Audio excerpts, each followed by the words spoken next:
Hello, and welcome to Love and Skulls Tarot, your 3-card randomized tarot reading channel. Today we're using the Ellen Cannon Reed Witches Tarot deck.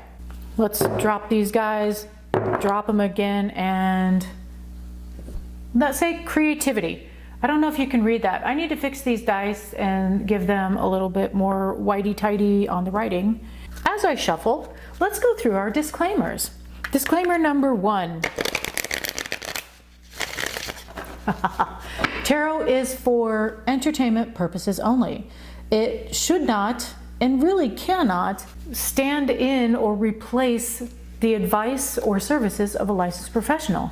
Licensed professionals are lawyers, doctors, nurses, other medical professionals, notary publics, firemen, policemen, etc. You get my point. Tarot cards, while they provide much needed calmness and focus for us frequently, they cannot replace a licensed professional. You know what to do. Second, I have a tendency towards some, we'll call it earthy language. That means swearing. And adult themes, generally current events, if I'm honest about it. If those are a problem for you and you don't want the most precious ears in your household or in your care to hear that, then I advise you to click away and find a way that they are not able to get to this channel. I mark it not for children, or I guess not specifically for children. I forget what it is. There's a checkbox. I checked it. It doesn't say 18 and over, but it is marked that it's not specifically for children. So keeping your little darlings away from this channel, if you don't want them exposed to, well, me, is your responsibility. All right, now I've shuffled these cards. Let's see what they say. Well, they could be grumpy, who knows? We have the Empress, the King of Swords, and the Three of Swords. Good grief. The Empress was in the last reading as well. You know, the King of Swords in this case is you. We're going with the middle card being you. Something about this deck just tells me that the middle card is the querent, questioner, whatever, person who's being read for. And in this case, this is creativity. So your creativity comes from intellect. I would guess that it's something that you have a tendency to know quite a bit about.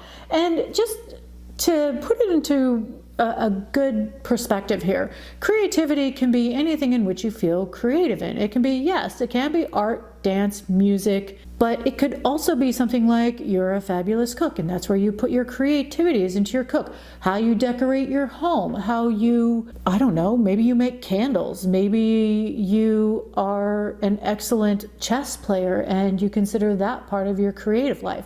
Your creative life, the things, it can be the things that you produce, the things that you create, etc. But it doesn't have to be restricted to what people tell you is creative. Like knitting is creative, cross stitch is creative, diamond painting, how you make your damn bed can be creative, whatever. It's up to you, it's your life, you define what the creativity in your life is.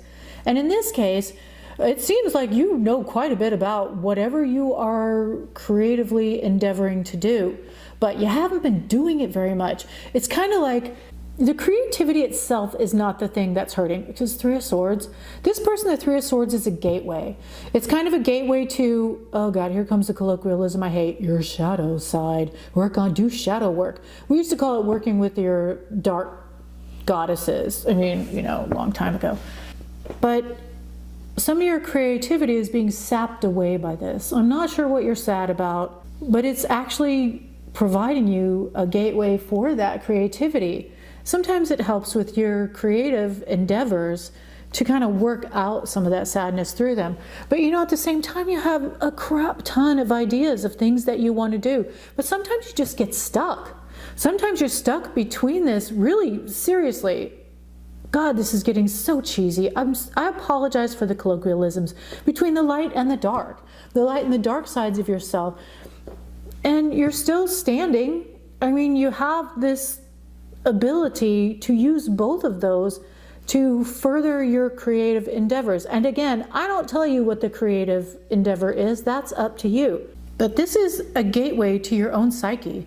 And this is your own power, your creative power. I mean, literally, it's about creativity. We have the Empress. The Empress is traditionally a feminine power, and we can go with that because it's honestly, it's easier for people to understand. But this figure is a figure. And I love that they're wearing robes, because to me, robes are absolutely gender free. Anybody can wear a fucking caftan, right? Anybody can wear a cape. Well, you know what? Anyone can wear clothes, because honestly, clothing does not have a gender. It may have a fit style, but I can tell you, as a person who identifies as a cis woman, all clothing is not made to fit my body.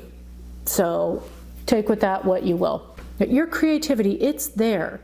It's there. It just needs you to focus it. And ain't nobody focus like the King of Swords. On that point, pinpoint of focus. Also, the other thing the King of Swords knows is what is right for them. So that's really about it. This is just, your creativity is yours, and you can bring both of these parts of yourself together and really do something amazing. Amazing for yourself, because that's really who you should be pleasing in this world. Not anybody else. Your creative endeavors are for you. I mean, if you get paid for them, fine, but they're still for you. That's still your creativity. What you create comes out of you. And thus concludes your 3-card random tarot reading. Thank you for choosing to spend your time with Love and Skulls Tarot.